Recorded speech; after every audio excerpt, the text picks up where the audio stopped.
Good afternoon, everyone. Welcome to WSSDA's new Director Network webinar. We're happy to have you with us today on the Tuesday after a holiday. So welcome. We're glad to have you here.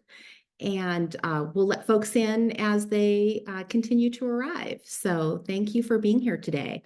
We are covering keeping it legal today. So really spending some time over your lunch hour looking at the legal responsibilities and considerations for new school directors. And so we hope that that will be helpful to you as we spend some time talking about that today. Get this moving ahead for us. So for those of you who haven't met me yet, maybe you weren't with us at our last New Director Network last month, or you might not have met me at annual conference in November. My name is Tricia Lubach, and I am the Director of Leadership Development. Leadership Development really provides you resources, training, support that you need to do your work as a school board member. We're really just here to help you and support you. And my colleague is Christine Najarro. She is the coordinator in the Leadership Development branch. And the two of us are really here to serve you and assist as needed. So let's get started just to give you a little idea of where my area of support and resources to all of you as school directors comes in. WSSDA is really set up into three different branches. One of them is leadership development, which I oversee. Strategic advocacy is the second branch that Marissa Rathbone is the Director of Strategic Advocacy. And I'm really pleased to have here today Abigail Westbrook. She is with us to give us all kinds of great information. She is the Director of Policy and Legal. So I am going to turn it over to her very soon, and you'll have the chance to get to know her as well. So here are some of the topics we're covering today. As you can imagine, there are far more topics around keeping your work legal and being mindful of things that are legal than we can fit into a lunchtime webinar. But we're going to do our best to give you a really good overview of things that we think will be helpful to you in your role as a school board member, and also give you an opportunity to ask some questions if you want. So the way these are structured is we'll spend probably about 45 minutes 40 to 45 minutes giving you some resources and information, guidance. And then at the end of that, we will have some time for question and answer. So if you have questions as we go through the next 50 minutes or so, please go ahead and type those into the Q&A box. So if you look at your little your toolbox down at the bottom for Zoom, one of the options is chat, and then the other one is Q&A, and that's just to the right of chat. If you could put those into Q&A, that would be great. I will monitor those as we go along. If a question pops in your head and you want to ask it later, just pop it right into that Q&A box, and I'll make sure that I ask Abigail all of those questions for you when we get to the Q&A period. So these are some of the things we're covering today. And just a couple tips for you. I see most of you have your cameras off. Totally fine. If you want to have your camera on, that's completely fine too, whatever works for you. None of us will be offended if you're eating your lunch. Well, it might make Abigail and I hungry, but we won't be offended if you do that. So we would ask that you please mute yourself. It looks like all of you have done that. That's terrific. When we get to the Q&A, we may unmute you if we need clarification on one of your questions. And then we covered typing the webinars in the Q&A box for later. And then just a heads up to you too, this webinar is being recorded. We do that so that folks who can't join us live and in person can access the recording later. So I think that gets us ready to go and get started. And so I'm really happy to introduce you to Abigail Westbrook and turn it over to Abigail. Thank you, Tricia. It is fun to be here, and I'm so happy for this opportunity. As new school board directors come on board, there's a lot to learn, and I know sometimes, but the hardest things are the things that you don't even know are out there. So WSSDA is here to support you. As Tricia said, I'm the director of the Policy and Legal Services branch. I have a policy specialist, Kelsey Winter. She's not here today, but she's the one who oversees the policy consulting services, and Brittany is also she's our coordinator in logistics. So if you are engaged in policy consulting services, you would be getting an email from Brittany. So thanks. It's nice to show you some names and faces associated with our branch. And so today, as we're diving in, as Tricia says, I'm trying hard to hit that sweet spot of not too much detail, but not leave out the important things. So you have key responsibilities as a school board. And today we're really focusing on policy. I like this slide because it hits, here's the 6 big buckets and where we are today. We're really going to spend a lot of time in your policy, although, it touches upon some of those areas as well. Okay, so policy. What is policy? Policy is, there's an interesting definition here. I like it. It's a broad definition. It applies widely, but it's also a little confusing because sometimes when we use the word policy, we're talking about, well, what is OSPI's policy on? And they mean really broad speaking set of values, right? So, or sometimes any elected official might have a certain policy. Here's our environmental policy. And that's a little different, similar, it overlaps, but a little different from board policy. So today we're really going to get into board policy and distinguishing it from procedure. The nice, easy way of looking at that is the policy is the what and the procedure is the how. And then also who really owns it, in that clearly you, the board, own the board policy. Procedure is a little tricky. The procedure is intended to have the superintendent is the one who is overseeing it, but not without your awareness and input. And we'll get into that a little bit more as we go. Want to start in here with starting with policy. It's foundational. One thing to know about your board policy once you adopt it is you're bound by it. Policy is legally binding on the board.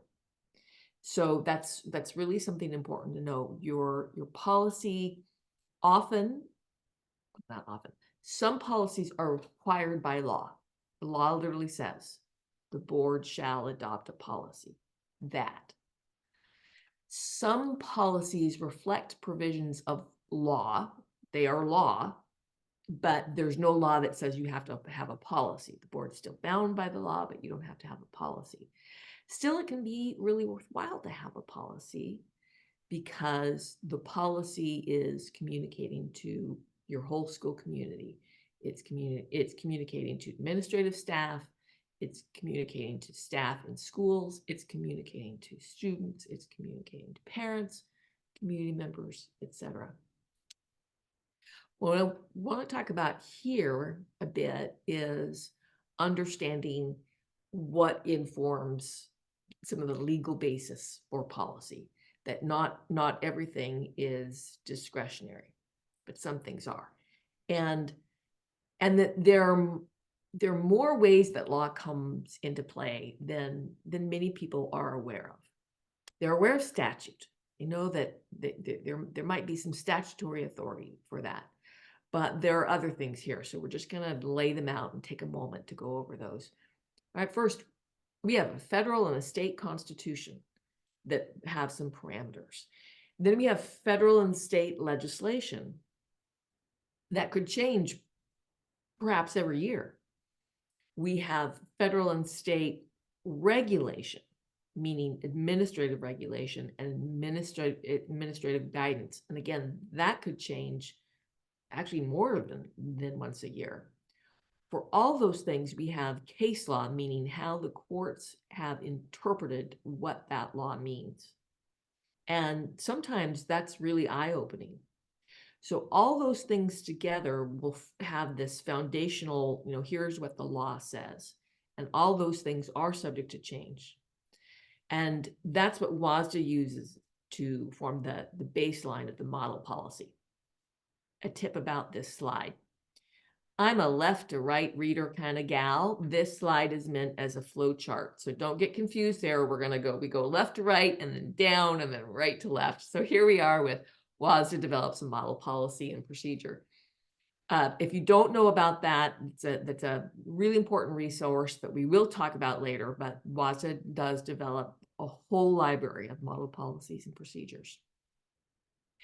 And then there we are, right there. I want you to look at the bullseye, that red square. School boards adopt policy and review procedures. Okay, so now it's been handed off to you, you have the model, and we are a local control state, meaning each school board is its own governance authority, and this is where you get to sit and deliberate and think about what you want in your board policy. One of the things that WSSDA tries to do, really try to be clear about, is what is legally required, what's discretionary, where the board can have some control. So an example, like there are laws that say that, so for example, with a harassment, intimidation, and bullying complaint and a response to that, that the district has to respond to a formal complaint within 2 days. Well, your board could actually, you can't make it more than 2 days. You could make it less than 2 days. I wouldn't recommend that, but I just as a highlight of, here's a place where you have discretion, and there are lots of other places where there's local discretion about how you might do something or who it might go to. Again, one of the things I want to hit there, when you're looking at it, when WSSDA makes the model, we need to make a model that we hope will work for everybody. But often we put in here, we'll highlight districts. Think about for your district. How much staff do you have? How much capacity do you have? You never want the policy you adopt to say something that you cannot do. So make sure that when you're looking at it, you're thinking about it, about how is this going to work in our district? Have we identified the right person? Because you don't want to adopt a policy that then you're bound by, that's unworkable or undoable. And neither do you want to adopt a policy that's not enforceable. So for example, the principal will inspect the students for dress code violations daily. Principals don't have time for that, right? So again, that's where you hit your sweet spot. All right, now I'm going to hurry up with this slide. I've spent a long time on it, but so next you're handing it over to your superintendent. Superintendent is you're mostly going to, WSSDA also makes model procedures. So not all of that development of the procedure is on the superintendent, but the superintendent, again, is customizing it to make sure it fits your district, implementing that, training staff on that, right? You can't just have a piece of paper without staff not knowing what it says. Then the district lives with it for a while. But importantly, to the extent possible, you're gathering data. Some policies require data gathering, and it's really becoming a trend. So it's something that I want you to be aware of and to be thinking about, of how is the district gathering data. But what's great about that is that then when the superintendent reports back to the board, if there's actual data to support what's happening with that policy, then that makes that report so much more valuable. Comes back to the board for review. A note here, some policies by law require a set time for review. The board will review annually. Other policies by law just say the board will review periodically. But so they're coming back. They're coming back for a couple reasons. One, maybe it's just time. Or two, something has changed. So, and that's when you're looking at that data and you're going, the cycle's repeating for, now it's back on your plate. Sorry, I spent so much time on it, but that's an important one. So next, in your policy review, Tricia, let's go on to the next slide and see what we've got for them here. I am working on that, Abigail. There we go. Want to let you know that WSSDA organizes the model policies according to sections, and your board probably does too. Most districts do. A warning, if your district has a structure that uses up to like 9,000 series, that was the old way of doing it, and that will be a sign that your board policies are probably really out of date. So be worried about that. Do you have discretion to organize them however you want? Yes, you do. But you should be a little worried if they're organized into a series of 9, because it says that it's the old map. And you can see there how they're organized.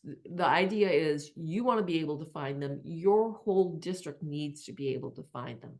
Oh, is this the student discipline policy? That's going to be in the 3000 series.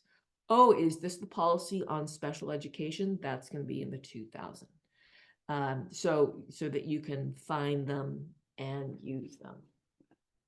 All right, let's see. Also want to tell you about this one. Oh yeah, this was a example of a policy. So the curriculum policy, how the district will, and Trisha's struggling with the slides, but I appreciate you. I'm so glad I asked you to drive, actually, because then I would be multitasking. The next one is just, it's an example of there is a policy about curriculum adoption, and it's a good example about this is an essential policy, meaning districts are required to have this policy. The law also sets some parameters in play of what you can and can't do. And this is an example. Sometimes community members think that the board has more power than it actually does by law in this area. So for example, in Washington, the board must establish a curriculum committee, and that committee, and this is our professional staff, our professional educators and principals, etc. And they are the ones that make recommendations about the curriculum to the board, comes back, the curriculum itself comes back to the board for adoption. So that's just kind of an example. There are some places in there where the board can make some choices about, well, what's your vision, what's, etc. And yet that curriculum also has to meet our state learning standards. So it's a interesting dance between your control and outside of your control. Okay, so let's talk about how we get any of this policy work done. Policy work happens in meetings. Hooray for meetings. As I'm sure you know well at this point, individual school board directors have no legal authority. It's when you come together as a whole that you exercise your authority. And you can only do that in a properly convened meeting. So that's what we're going to talk about. What's a properly convened meeting? And then, of course, we have to talk about the Open Public Meetings Act. And I love this cartoon. Trisha found that for me, that if you feel like you're in a fishbowl, you are. This is a cute one because they're hiding out in their little thing in the fishbowl, but they're still in the fishbowl. So basically it means we're transparent. This is part of the sunshine laws. So you've given notice to the public that you're meeting and what you're going to talk about, so that the public can show up and see what you do and your votes are in public, etc. Let's talk a little bit about the types of meetings. So a regular meeting is the one you probably meet, first Tuesday of the month, that kind of thing. And typically that's spelled out in policy, which is really nice because then it eases the burden for administrative staff of how you're going to give notice. So you're getting most of your work done in your regular meetings, but the board can call a special meeting with only 24 hours notice. And even things that if it's, sometimes we use fancy names, it's a study session or it's a board retreat, it's a special meeting. Emergency meetings really are what they say. Emergency meetings mean there was a flood and the district building is inoperable. And that's when you get into that place of, we need to hold a meeting to deal with this literally most often physical emergency. There was a fire, there was a flood. We're going to talk a little bit more about executive sessions in just a second, but executive sessions are a time when the board can step away from the open meeting for a particular purpose and then come back. But it's specified in law what that can be in private. And then that last one, mea culpa here. that this slide is a little confusing, and I wish I'd put it different, that the OPMA applies to all board meetings. Exempt meetings are actually just that, they're exempt. And what those are really quickly is pretty much it's two things. Anytime that you're talking about your collective bargaining, including your strategy, that's exempt from the OPMA. And anytime that the board is sitting in its quasi-judicial capacity, as in you're hearing an appeal about, say, student discipline, that is exempt from the OPMA because that party involved has privacy rights. All right, I think the next slide, we're going to dive into executive sessions. Yes. So there are 11 reasons set out in statute for why you can go into an executive session. And I'll note right now that because it feels private is not one of them. So it has to be one of the specified reasons for going into executive session. And when you do that, you want to note which one it is.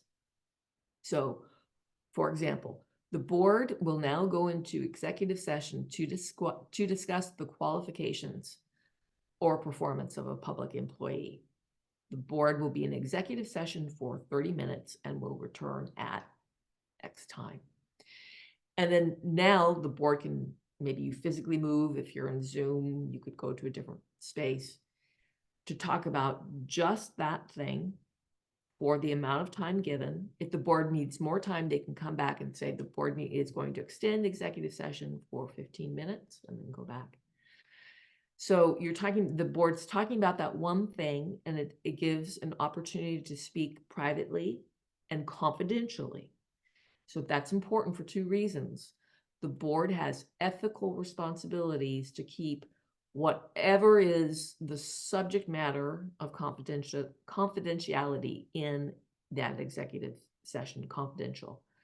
You may not get out your phone and start texting someone of what was said and done. If that was the matter discussed, you need to keep it confidential. As a side note, if while you're in there, you're talking with a fellow board director who says, oh, I'm going to be a grandparent in June. Okay, that's not confidential. But the reason why you went there is confidential until the matter has been ended. Second thing to note is that all final action has to come back out to the open meeting. So in executive session, the board discusses, raises concerns, etc.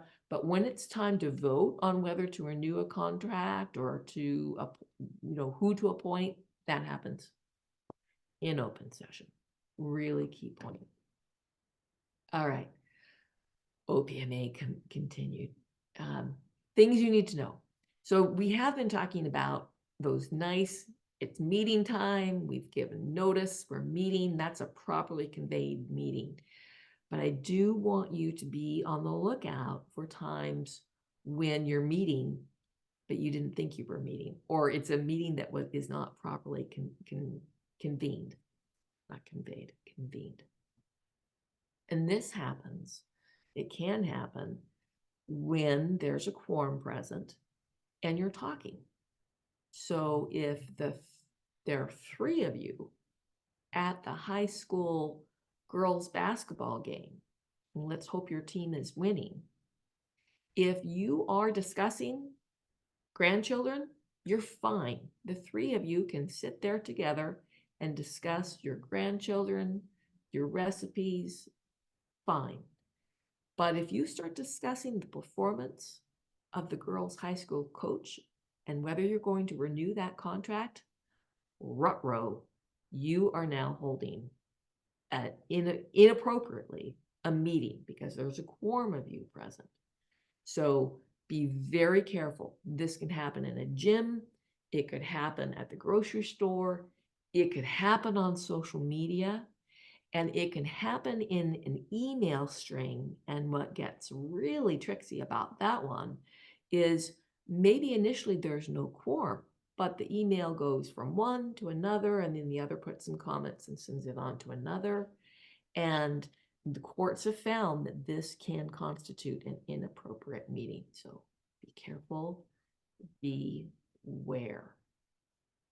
Okay, if you're getting the notion that this is important and you should know more about this, you are right. Open government training is required by law. WSSDA offers it at every annual conference, but it's also available on the Attorney General's website, and it's free. Not only do you have to take it initially after you've been elected, you have to take it every 4 years. So, something to know. All right. Gonna take a breath because we have a whole nother thought here. In addition to our meetings and OPMA, a big part of keeping you all on the straight and narrow legal path, I want you to know about parliamentary procedure. It is legally required in the sense that your board policies, your board has likely already adopted that you will follow Roberts, and WSSDA recommends this. And this because I know Roberts rules feel a little antiquated and formal, but what we've learned is that as horrible as they are, they're the best system for keeping board work fair that we know of. Roberts rules were designed for fairness and for all voices being heard. So, so that's why we use them. But I do like that there is a time and place. When you're in your regular meeting, you want to, as best you can, stick to Robert's rules. I will note that because school boards are small, they are by Robert's rules defined as a small board, different rules apply than for big boards. Sometimes you might have a board member get on and say, oh, no, we need to X, Y, and Z. But that board member might be thinking about a board that she sits on that's a bigger board and has to follow more stringent rules. And then your work studies, again, can be a little more casual. So about your agenda, just kind of giving you a little sense of this. And here's a good visual of what a typical agenda might look like. The thing that I want to point out is that second bullet, which is where you're presented with a proposed agenda, but the board has an opportunity to amend the agenda. And if you think you want to do that, you want to do that before the agenda is voted on. There is an opportunity to amend an agenda posted when it's been approved, but now it's going to require a supermajority as opposed to a regular majority. Okay, so there's a typical agenda, and the thing that jumps out to me about that is public comment period. So,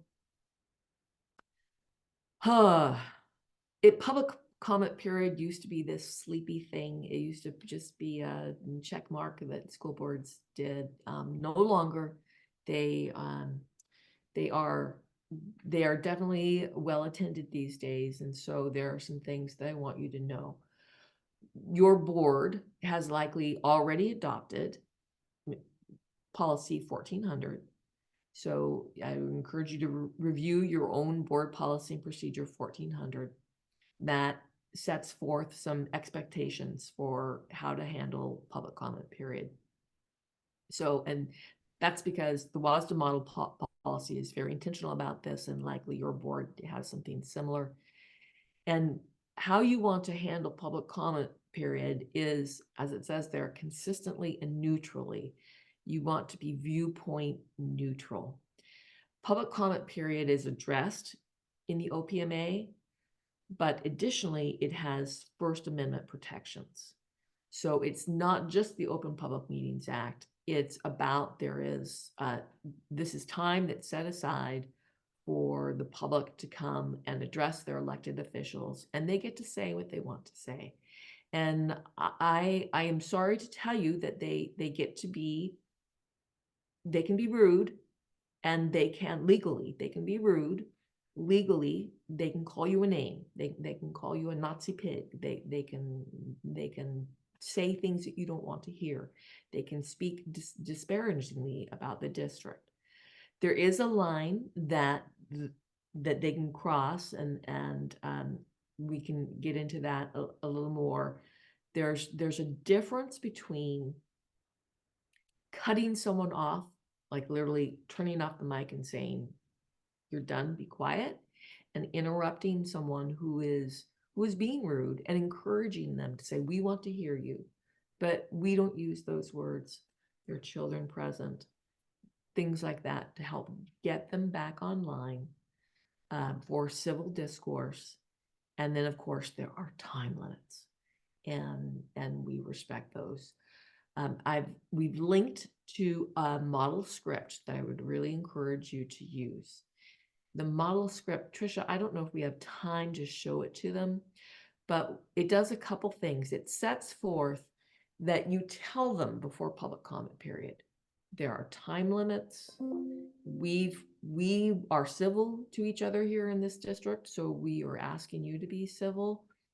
And you set forth some parameters. So for example, if the WSSDA recommends that no one be allowed to give their time to someone else.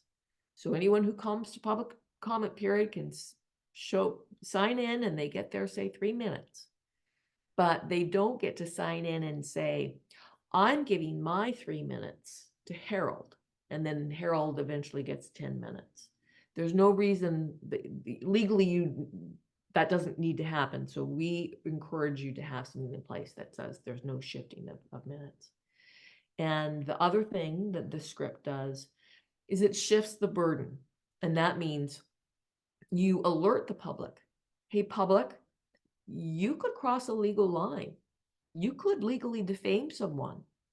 You could violate FERPA laws. And you don't want to do that. So you, public, be careful. And what I meant by shift the burden is I want districts to say the district is not responsible for whether this person of the public has crossed that line. That individual is responsible. And so you, individual, might want to consult an attorney before you really get carried away. And Abigail, I did drop a link to this model script into the chat box for folks.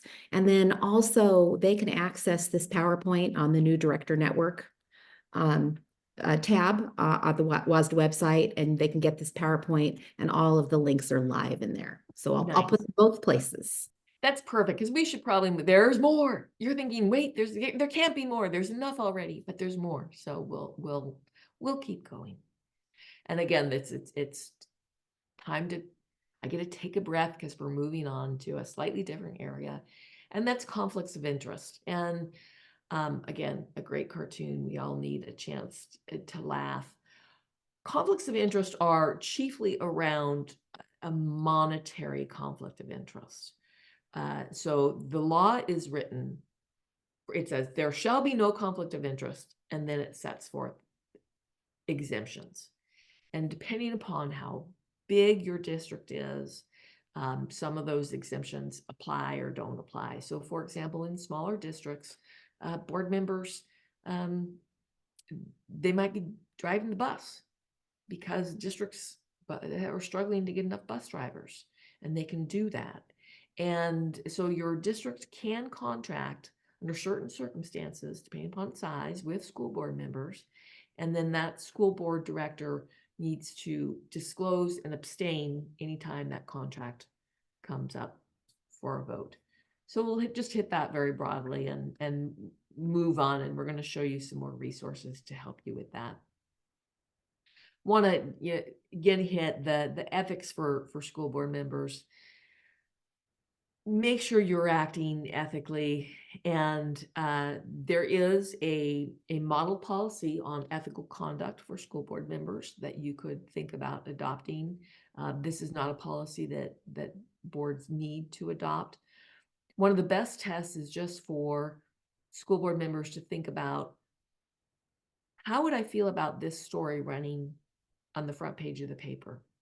And even if what you're doing is not illegal, if it's uncomfortable or puts the district in a bad place for that thing to have happened, I definitely encourage you to think about how that looks and how you want to act so that you are acting ethically and not putting your district in a bad spot.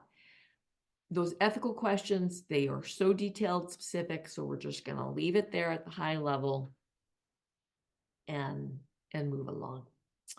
Okay, some things I want you to know is that WSSDA offers a model policy library. So that's online access, but for subscribers. So there are services that WSSDA just puts out there to all our members and how we support you. And then there are services that districts need to subscribe to. And this is one of them, but it gives districts, again, it's there 24/7 access to the model policies. I haven't counted them, but there's just shy of 500 model policy procedures, et cetera. There are many model policies to keep track of, and they're easy to search. So I just want you to know as new school board directors that exists. The other thing I want you to know about is, well, what if our policy manual is really out of date? Well, it matters. One, again, your policy manual is, a comparison is, think about city ordinances. Think about legislation that our state legislature passes. Your board policies are comparable to those. You're legally bound by those. So if they are way out of date, that's a problem. So a service that WSSDA provides is a policy manual review service. And in just a minute, we'll show you how you can find out more on the website. But that's important, and that's there to help you with that. In fact, I think, Tricia, that's where we are now, is how to find those things. Okay, so here's a snapshot of the WSSDA website, and you see how along it is about and training, and then the branches that Tricia was talking about. If you go over to policy and legal branch, you'll be able to find that drop down menu of these things that I'm talking about. So if you, for example, if you click on legal resources, it'll bring you to what's on our next slide. Some resources to support you. So there is a guidebook on open public meetings and one for avoiding conflicts of interest. And Tricia, I don't know if you can scroll, yes, there, because there's two more there. Parliamentary procedure, and that one, what's nice again is it is specific to school boards. It's for smaller boards, and the basics of school law, just as for guidance. Okay, next, resources I want to highlight here before we get to those questions. This is, again, Policy and Legal News is a subscription service. So this is something that districts subscribe to. Policy and Legal News comes out quarterly, and it's a magazine, but we issue it every time. If we're going to issue a new model policy, the magazine tells you what was new, what was revised, and why, and the whole backstory behind it. The goal is that this really helps board members when you're sitting down to do that board work, instead of just, wow, look at all, there's a new policy, there's a revised policy, what, huh? That this is unpacking what happened. So the big issue always comes out after the session ends, because after our state legislative session ends, that tends to have a big impact on model policy and board policy. But it's explaining the why. So I want you to know that that's out there. And sometimes I hear about the district subscribes, but it's not getting to the school board directors. We write it with you in mind. So I want you to know that it's there for you, and hoping that it helps. Okay, I've been talking pretty quickly, so there's time for questions, which is great. What do we have? We do have a couple questions in here, Abigail. I'll just remind people while I'm zipping over to take a look at the questions. If you have some questions, we have about 10 minutes or so and would be happy to answer those. Go ahead and just drop those right into the Q&A. And we will answer those questions that you have. So the first question that we have, Abigail, is if a quorum is present, such as 3 of 5, that would be the number for most boards, and one of those individuals is the board chair or the board president, those are the same thing, same role, can they then vote? The president, can they vote? Okay, If, yes, so if you are in a properly held meeting, so we're not talking about the basketball bleachers, you're in your meeting. Absolutely. And that is part of being, because you're a smaller board. And that's a question that comes up a lot. When people have served on other boards that are bigger, sometimes the role of the chair or the president is limited. But in the school board realm, the role of the chair slash president is not limited. The president can debate and can vote and is fully functioning member of your board. That's a great question. Thank you. Perfect. That's great for them to know. Another question was, do we have any kind of a sample of what an ethics policy might look like? We do. So it's in the 1000 series, in the model policies, but also for if your board has it. And I'm trying to see if I can find it. It is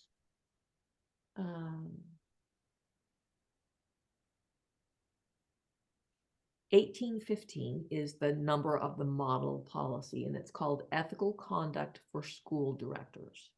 And again, that is not a required policy. It's so we label it discretionary. And I haven't told you about this. I'm going to flesh that out a little bit. WSSDA classifies the model policies into 3 different classifications. Essential means that you're required by law to adopt such a policy. Encouraged means you're not required by law to adopt such a policy, but there are important reasons why. So for example, it might impact health and safety. So those are encouraged. And discretionary or means they're boutique. I mean, your district, your board, sometimes there are reasons you ran for office to do X, and so your board really wants to do that. And there's some support and help for you here. This one's discretionary. There's no legal obligation to do so. But on the other hand, we've heard many stories. We know sadly it happens where boards get lopsided. And if there had been a board policy in place that says we agree to do X and to refrain from doing Y, then that allows the board to come back to a board member and say, we understand that you've been doing Y, and this board has agreed to not do Y, and then hold each other accountable in that way. So that's how that got started. So Abigail, since this came up around a model policy around ethics, for example, if a new school board member isn't sure whether they have that policy or not, what's the path that you would recommend they follow? So you can look yourself on your district's website, and this is a great thing to do. Find out where your district keeps your board policies and the procedure. And they're likely organized as we showed you on that slide. The 0,000 is about planning, the 1,000 is about the board. So look there and see. Now, one of the places where local boards have discretion is you can name a number differently than WSSDA does. So you might have a different name or number, but it's going to be in that series about the board. If you aren't finding it there, or you're not sure, ask your superintendent. Superintendent is absolutely there to support you and might be able to give you a tour of the way your district does it so that you can find it easier next time around. Perfect. Okay, we're going to swing back to the last question about the board chair. There's a follow-up on that, and it's just someone double checking. So the board chair or board president can always vote, correct? No matter how many other board members are in attendance at the meeting. Yes, yes. Mhm. This is not a circumstance where only during a tie break. Now, I have heard of districts where they want the board chair to refrain from voting, to have a neutrality that maybe helps it helps make board meetings more workable, but there is no legal obligation for the board chair to do so. And again, the chair slash president you were elected to perform your duties, one of which is voting. So while you want to be careful, the chair wants to be careful to run the meeting in a way that all voices are heard, and that's getting back to Roberts and getting schooled up on our Roberts so that we're doing a good job there. But that, yeah, there is no restriction on only voting in circumstances of a tie. Some boards, though, and here's the place to check for that, some boards want to adopt that, and they have that in policy someplace. If your district has adopted that in a policy that says the board chair will only vote in circumstances of a tie, you want to be mindful of that. And then you have a choice. If everyone's comfortable with that, you live with that, fine. If you're now looking back on it, your board wants to rethink that, you can revise that policy, but just remember that you follow the policy until you've revised it. Perfect, thank you. Yeah, great reminder that that board chair, board president has all the same abilities and responsibilities as every other board member. So that's perfect. Okay, new topic here. If you meet with your lawyer, this would be if the board is meeting with their legal counsel to discuss district policy because they feel that their opinions will inform their ideas, does that need to take place in the language here is special session. I think they're specifically referring to executive session. So in other words, if we're meeting with our lawyer, should we meet in executive session? It's a really good question. And the answer is likely no. The carve out for executive session to meet with counsel is because the district there's litigation going on, or there is potential litigation. And the law doesn't mean potential litigation in the sense of, well, there's always potential litigation. The law means potential litigation is there's reason to believe, you've heard something to think that there could be potential litigation. And then you talk about that. The mere fact that your attorney is with you does not, open up that executive session reasoning. And another note about that, because you can go into an executive session, doesn't mean you have to. So if there's a reason, if you're feeling there's a reason why we can go in executive session and we want to be there because we think that we'll have better conversation there, that would behoove us, do so. But if you're in open session and you're not worried about the confidentiality and you just need to have a discussion about who to appoint in that missing board director role, but you're getting the sense that you're all in agreement. You're gonna appoint this. You're feeling good about this. You don't have to go to executive session. It's an option you have. So that's good to know. I think we've exhausted the questions so far, Abigail. So well done. We'll give people one more chance if we have time in the last 10 minutes or so. I think while people are thinking of any additional questions, I'll move forward with a couple of kind of some follow-up housekeeping issues. How's that sound? That sounds great. Okay, so some of you may have attended Board Boot Camp at annual conference, and if you did, a few of these slides probably looked familiar to you.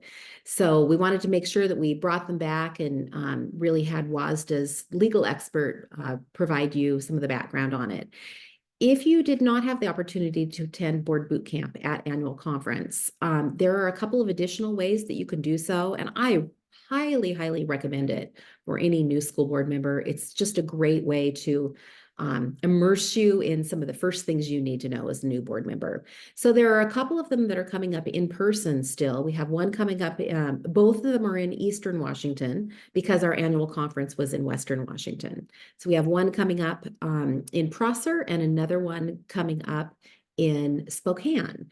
And you can see that green arrow is pointing to that training and events bar. That's a pull down menu, and you can pull that down and you'll see on your screen this web page here that we have about Board Boot Camp. So that's hopefully going to be helpful to you.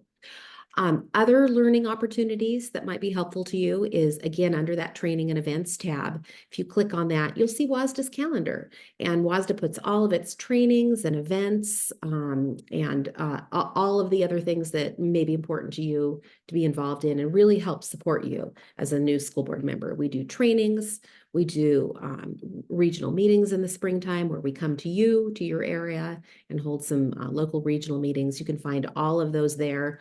Also, all of the registration links are there as well. There's a lot of questions from some of you about required training, and we get it. It's hard to know. There's so much coming at you as a new school board member, what's required, what isn't. Again, this under the leadership development tab, you can see that little green arrow there again. There are 3 areas of required training. This is required by the legislature, not by WSSDA. WSSDA doesn't have any authority over school boards. We're just here to support your work. But those 3 areas are in educational equity. These trainings are specifically designed for school directors. They were designed and they are facilitated by WSSDA. Those are available at annual conference. They're available in person regionally, and then they also are provided with online learning. So they are on, you join a webinar, a Zoom webinar, and it's actually an in-person training. So highly interactive, and again, designed specifically for school board members. Again, you can go to that training and events tab and you'll see all of the schedules for those and also the ability to register. Open government training, Abigail covered that. That needs to be done in your first 90 days. And then every 4 years thereafter. And then tribal consultation is only required by some districts that have a certain level of Native American students enrolled in their district. You can go to that tab here as well and get some more information about that. And then this is just an example of what you might see on our website. When you take a look at the calendar, you can see we have a lot of things on the calendar here. So Abigail, while I was talking, we had one more question pop up, which is fabulous. This question is there clear terminology somewhere that stipulates that a lawyer's input is not necessarily confidential? It's a good question. So when you are talking with your attorney about a specific case, then attorney-client privilege kicks in. And it's really important to honor attorney-client privilege because that's when here the board is the client, needs to be able to speak frankly with the attorney, and then the attorney is bound ethically to not disclose what the client shares. So that's a circumstance that would be that executive session held to discuss litigation or potential litigation. But that confidentiality clause does not click in just anytime you're talking with an attorney. And so the way to know is your attorney will know. Your attorney will be very mindful of when to have a confidential conversation and when the attorney is just advising generally. If you have met with your attorney and your attorney is, say, for example, the board is thinking, let's delete this paragraph from this policy. And your attorney is coming back and saying, no, that paragraph is required by law. That's not sufficient in my mind to meet an executive session for meeting with your attorney. That's just information. But the attorney should be a good resource of when an executive session is appropriate. And Abigail, in that case, it would actually probably be helpful for your community and your public to hear the reason why that change might not be the best one to make within your policies, right? Indeed, it's a really good point. The more that boards know, well, this is what the law requires, this is what the law states, and here are the boundaries where we can use our discretion, and then you can communicate that to your community. I think that's really helpful. So, and those laws, again, as we talked about some time ago, it could be state law, it could be federal law, it could be something that has come down from a federal administrative agency. So, for example, we had the Federal Department of Office of Civil Rights looking into whether district websites were ADA compatible. And if they weren't, it was a really expensive settlement. So WSSDA revised model policy based on that was really happening a lot years ago, and it's coming back online after settling down. But again, here's an example of things that the more you can be transparent with your community about why you're doing this, the better it is for everyone to just understand the why behind it. There's a quick follow-up, and I'm mindful of time. We have about 3 minutes. The question was, so there's no terminology in the documents that communicates this clearly? I think they might be talking specifically maybe about the agenda. Is there anything specifically that indicates when that conversation with the district's attorney is in executive session versus not? Yeah, I'm not aware of any terminology there. The reason would be that, but the one thing to look for would be on the agenda would be executive session to meet with legal counsel. You pull those words right out of the statute. And it only needs, that reasoning only needs to be as specific as the reason in statute.